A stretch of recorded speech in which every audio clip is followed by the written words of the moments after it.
नमस्कार मित्रों, मेरा नाम है विजय शंकर सिंह और मैं नियमित रूप से शेयर बाजार निवेश से संबंधित लेकर के वीडियो आता रहता हूँ। तो जिस किसी को भी शेयर बाजार, अर्थशास्त्र, मोटिवेशन, करंट सब्जेक्ट और कुछ मल्टी लेवल मार्केटिंग, कुछ एक्स्ट्रा पेमेंट, एक्स्ट्रा इनकम के बारे में जानकारी चाहिए तो मित्रों हमारे चैनल को आप सब्सक्राइब कर सकते हैं। तो मित्रों, आज जिस विषय पर मैं चर्चा करना चाहता हूँ वो विषय है निवेश के अवसर के बारे में। वैसे तो हालांकि हमेशा मैं निवेश के अवसरों के बारे में बात करना चाहता हूँ, लेकिन आज मैं बात करूँगा अप्रैल महीने में जो म्यूचुअल फंड इंडस्ट्री है वो किस स्टॉक्स में, किस कैटेगरी के स्टॉक्स में अपने निवेश को बढ़ा रहे हैं। सबसे बड़ी चीज़ हमको जानना होगा मित्रों कि लार्ज कैप का जो स्टॉक्स होते हैं हमेशा निवेश के पॉइंट ऑफ व्यू से आकर्षक होते हैं। जब जब मार्केट करेक्ट होता है तब तब लार्ज कैप में इन्वेस्टमेंट बढ़ता है, क्योंकि लार्ज कैप में मित्रों एक सीमित मात्रा में करेक्शन आता है और जल्दी रिकवरी भी होता है। इस प्रकार यदि लार्ज कैप पोर्टफोलियो को देखा जाए, लार्ज कैप स्टॉक्स को देखा जाए मित्रों, तो ये मल्टी कंपाउंडर स्टॉक्स होते हैं। मल्टी कंपाउंडर से ऐसे होता है कि हर साल 25-26% की दर से बढ़ जाते हैं। तो ओवर द लॉन्ग पीरियड ये जो स्टॉक्स होते हैं बेहतरीन रिटर्न देते हैं, मल्टी बैगर रिटर्न देते हैं। और इसकी तुलना यदि आप मिड कैप और स्मॉल कैप कैटेगरी से करें तो हालांकि मिड कैप में भी कई ऐसे स्टॉक्स होते हैं जो कि मल्टी बैगर रिटर्न देते हैं, लेकिन यहाँ पर मल्टी बैगर रिटर्न जो प्रोबेबिलिटी होती है वो लार्ज कैप की तुलना में कम होती है। नंबर ऑफ शेयर्स अधिक हो जाते हैं, तो अच्छे शेयर का चुनाव कर पाना बड़ा कठिन होता है। और मिड कैप कैटेगरी में करेक्शन भी अधिक आते हैं, देर से तेजी भी आती है। और स्मॉल कैप कैटेगरी की बात की जाए तो ये बहुत ही ज़्यादा वोलेटाइल होते हैं, बढ़ते हैं तो बढ़ते ही जाते हैं। जब करेक्शन का दौर आता है मित्रों तो बिल्कुल अपने पुराने ही भाव पे चले जाते हैं। तो लार्ज कैप हमेशा सुरक्षित होता है। जैसे एक हम चार्ट की बात करें, जैसे एक नॉर्मल ये है तो लार्ज कैप ऐसे चलता है। मिड कैप की बात करें तो मिड कैप थोड़ा सा ऊपर चला जाता है ऐसे, और स्मॉल कैप की बात करें तो स्मॉल कैप और लंबा जाता है, मतलब काफी ज्यादा वोलेटाइल होता है। और जो लार्ज कैप देखिए कि इतने कम समय में रिकवर हो जाता है, मिड कैप थोड़ा सा और ज़्यादा समय लगता है और स्मॉल कैप सबसे ज़्यादा समय लगता है। इसलिए स्मॉल कैप कैटेगरी में मित्रों जब तक 7 साल का नज़रिया न हो तब तक स्मॉल कैप कैटेगरी में इन्वेस्टमेंट नहीं करनी चाहिए। प्रयास ये करना चाहिए कि जो भी निवेश हो, निवेश का एक बड़ा हिस्सा लार्ज कैप को रखना चाहिए और छोटा हिस्सा mid and small cap category की रखा जाए। अप्रैल महीने में बात करें मित्रों तो म्यूचुअल फंड का जो फ्लो हुआ है वो पुनः लार्ज कैप की हुआ है। यदि शुद्ध रूप से लार्ज कैप की बात करें मित्रों तो लार्ज कैप की जो कैटेगरी है इसमें जो है 1691 करोड़ का इनफ्लो आया है, 1691 करोड़ का। और यदि मल्टी कैप की बात करें आप, इसके बाद नंबर 2 पे मल्टी कैप है। मल्टी कैप बोले तो large cap, mid cap, small cap. यहाँ यदि आप देखें मित्रों 1240 करोड़ का इनफ्लो आया है। और यदि आप देखना चाहते हैं इसके बाद आप देखेंगे तो फोकस्ड फंड है। फोकस्ड फंड में जहां पर पोर्टफोलियो 20-22 स्टॉक का होता है वो फोकस्ड पोर्टफोलियो कहते हैं। तो इसमें 743 करोड़ आया है। और यदि आप दूसरे नंबर और आगे नीचे चलते जाएंगे मित्रों तो इसको मिड कैप कैटेगरी कहता है। मिड कैप कैटेगरी में जो फ्लो आया है वो 497 करोड़ का आया है। इसके उपरांत स्मॉल कैप का है। स्मॉल कैप में जो पैसा आया है मित्रों तो 384 करोड़ का है। और यदि लार्ज एंड मिड कैप को देखेंगे तो लार्ज एंड मिड कैप में 346 करोड़ का इनफ्लो आया है।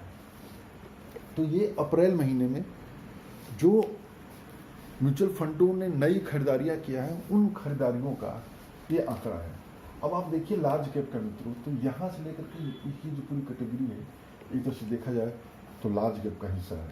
अब इनका यदि आंकड़ा उठा के देखा जाए मित्रों तो 1700 ये 1200 लगभग दोनों को मिला दिया जाए तो 2900 करोड़ का हो गया। 2900 ये देखेंगे 700 लगभग 3600 करोड़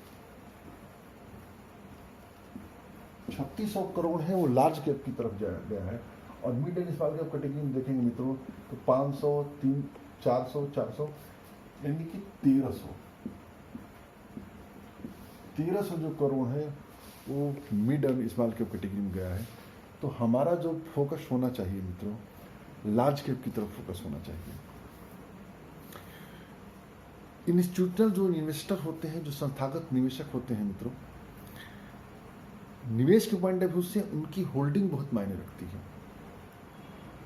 वो कोई भी शेयर खरीदते बेचते हैं तो उसके पीछे एक लंबा रिसर्च करते हैं, क्योंकि उनके ऊपर एक बड़ी जिम्मेदारी होती है।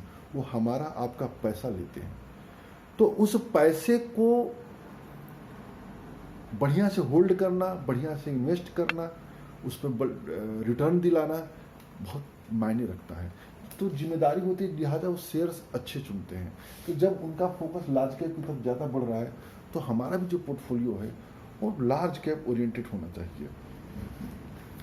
हमेशा सुरक्षित होते हैं, कम रिस्की होता है और बढ़िया रिटर्न देते हैं।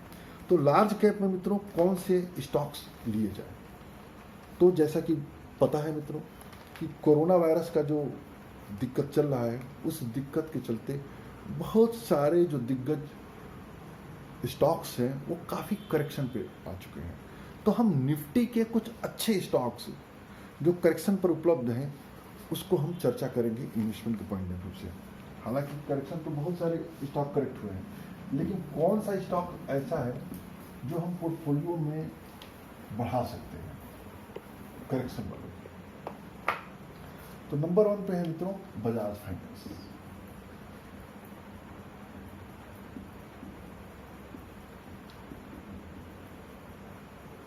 बजाज फाइनेंस मित्रों बहुत ही दिग्गज कंपनी है, हर साल 40 से 50% के ऊपर का ग्रोथ देने वाली कंपनी। इस समय बहुत ही भयंकर करेक्शन पर उपलब्ध है। जो इस साल की बात करें, हम YTD की बात करें, ईयर टिल डेट 1 जनवरी से लेकर के अब तक ये 50% से भी ऊपर करेक्ट हो चुका है। और यदि 1 साल का उठा के नजरिया देखेंगे तो 31% का करेक्शन आया है। एक उम्दा और बेहतरीन मौका है बजाज फाइनेंस को पोर्टफोलियो में ऐड करने का। बजाज फाइनेंस अब भी मित्रों नीचे जा सकता है, इसलिए उसको रुक रुक करके थोड़े थोड़े तौर पे लेना चाहिए, क्योंकि अभी मार्केट में स्टेबिलिटी नहीं आई है, मार्केट और नीचे जा सकता है। और वित्तीय सेक्टर, फाइनेंस सेक्टर स्पेशली जो लॉकडाउन और कोरोना वायरस का सबसे ज़्यादा दिक्कत में है। इस दिक्कत का प्रभाव है कि बजाज फाइनेंस और नीचे जा सकता है, इसलिए रुक करके इसको और लिया जा सकता है। तीसरा है, दूसरा है एक्सिस बैंक। यदि इस साल का देखेंगे YTD का तो 46% का करेक्शन है, और 1 साल का रिटर्न देखेंगे तो -45% रिटर्न है। ये भी बहुत बेहतरीन है। जैसा कि एक्सिस बैंक को पता है मित्रों, इसके जो हेड है अमिताभ, उन्होंने हाल ही में मैक्स न्यूयॉर्क लाइफ में इंश्योरेंस कंपनी में अच्छी खासी हिस्सेदारी खरीदी है। तो आने वाले समयों में ये और अच्छा हो सकता है। ऑटो सेक्टर में चलेंगे मित्रों तो आयशर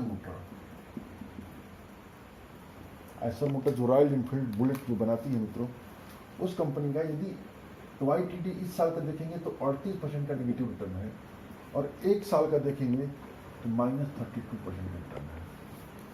ये करेक्शन पे उपलब्ध कंपनियां हैं। चौथे नंबर पर जो कंपनी लेने लायक है मित्रों वो है ICICI बैंक। ये जो है इस साल 36% है नेगेटिव, और 1 साल का -15% नेगेटिव। इसके बाद देखेंगे 5वें नंबर पर एक और जो खरीदने लायक स्टॉक्स है जो करेक्शन पे हुए, ग्रासिम। आदित्य बिरला ग्रुप की कंपनी है ग्रासिम, जो इस साल 35% का नेगेटिव रिटर्न है, यानी ईयर टिल डेट तक, और 1 साल का माइनस।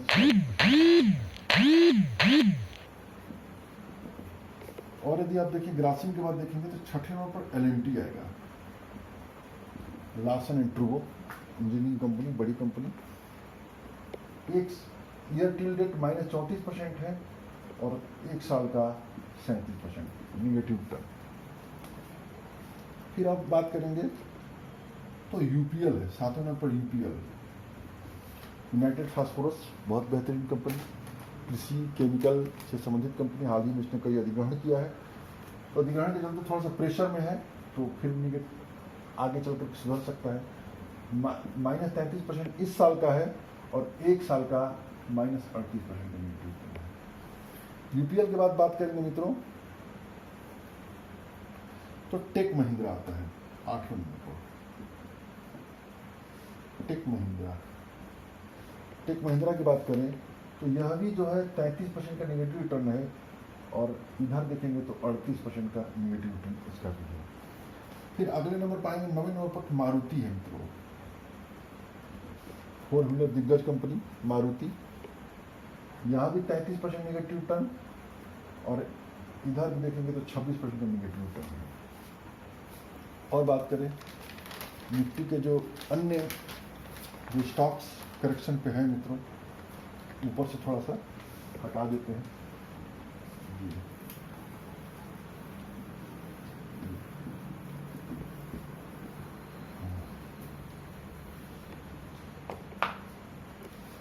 अगला और देखेंगे लेने लायक मित्रों तो HDFC है, 10वें नंबर पर HDFC, housing finance company HDFC मित्रों। इस साल ईयर टिल डेट तक -28% है, और इधर जाएंगे तो 12% का नेगेटिव रिटर्न है। और देखेंगे 11वें नंबर पर HDFC बैंक, बहुत ही दिग्गज कंपनी, ये भी नेगेटिव रिटर्न में चल रहा है मित्रों, -27% है यहाँ पर, और यहाँ देखेंगे तो यहाँ भी 28% का नेगेटिव रिटर्न है। इसके बाद आएंगे तो अदानी इंटरप्राइजेज। अदानी इंटरप्राइजेज मित्रों बहुत लगातार वेल्थ क्रिएटर स्टॉक्स है, और अभी आगे चल करके बहुत जबरदस्त वेल्थ क्रिएट कर गए। ये भी -27% यहाँ भी है, और यहाँ 29% का नेगेटिव रिटर्न है। इसके बाद आएंगे तो मतलब टाइटन बेहतरीन कंपनी, सभी जानते हैं टाइटन को। यह जो है -24% का ईयर टिल डेट का रिटर्न है, इधर जाएंगे तो -17% का रिटर्न है 1 सालों का। फिर आएंगे 14वें नंबर पर कोटक महिंद्रा बैंक। कोटक महिंद्रा बैंक, इसको देखेंगे तो 24 नेगेटिव रिटर्न यहाँ पर है, और यहाँ देखेंगे तो 9% का नेगेटिव रिटर्न है। और देखेंगे फिर बजाज ऑटो, दिग्गज कंपनी ये भी है मित्रों, 2 व्हीलर कंपनी, -23% का है, और इधर जाएंगे तो -32% का नेगेटिव रिटर्न। और फिर आएंगे तो TCS है, TCS देखेंगे तो मित्रों यहाँ पर लगभग 11% का नेगेटिव रिटर्न है, और इधर देखेंगे तो 8.7%। ये मेरी निगाह में निफ्टी के वो स्टॉक्स हैं जो गिरावट के दौर पर खरीदे जाने चाहिए। हालांकि इससे अधिक गिरने वालों में और भी स्टॉक्स हैं, लेकिन उसके बारे में हमें तुलना नहीं करनी है। जैसे इंडसइंड बैंक में 72% की इस साल गिरावट आ चुकी है, लेकिन इंडसइंड बैंक में कुछ परेशानियां हैं जिसकी वजह से इसमें रिकवरी बड़ी मुश्किल से होने वाली है। इसी तरह से टाटा मोटर्स आप देख सकते हैं, जी इंटरटेनमेंट में अच्छी खासी गिरावट है, और यदि आप जानना चाहते हैं हिंडाल्को में भी गिरावट चल रहा है, ONGC, गेल, JSW स्टील, इन सब में तगड़ी गिरावट आई है। तो हमने यहाँ पर उन स्टॉक्स को शामिल किया है जो अच्छे हैं, पोटेंशियल वाले हैं, और जल्दी रिकवर करेंगे। मार्केट जब भी दशा सुधरती है तो जिन स्टॉक्स पर मैंने चर्चा किया है वो स्टॉक्स जल्दी ही रिकवर करेंगे। तो उम्मीद है मित्रों वीडियो पसंद आया होगा। कोई प्रश्न हो, कोई क्वेरी हो तो कर सकता है। जय हिंद, जय भारत।